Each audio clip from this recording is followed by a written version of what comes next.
stop. Touch gloves, go to your corner. Zanimljiv borac Alex Oliveira, na neki način je privilegija gledati jednog takvog borca ovdje u kavezu FNC-a. Kauboj protiv Kobre. Kauboj protiv Kauboja. Idemo vidjeti ko će odnesti pobjedu u main eventu večeras u Podgorici.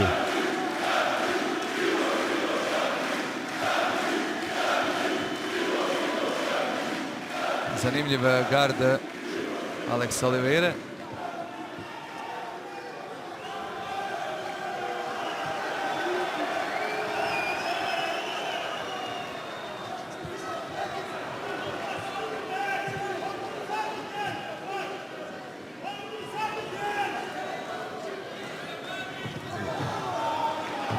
Oliveira radi na distancu, Miloš više ulaže unutra.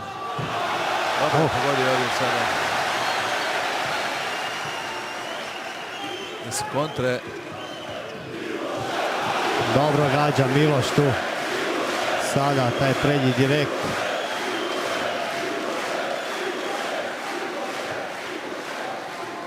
Nešto je duži Oliveira. Ne pomaže mu to.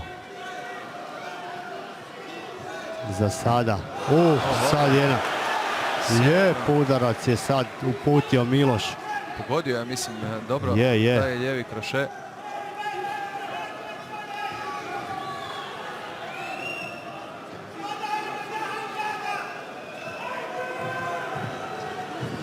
Uf. Ide na Sad rušenje Oliveira i jako dobro je to odradio. Zeznuti udarac je tu pogodio Oliveira i uspio srušiti Janičića koji se okreće i diže i uzima gornju poziciju i zaustavlja Oliveiru. Hoće li biti kraj? Oliveira se brani, sudac je blizu. Pa to će biti kraj.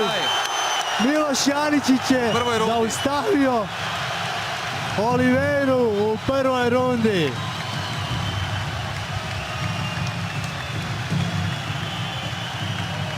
Kratko, ali slatko, eksplodirala je Morača. Bravo Miloše.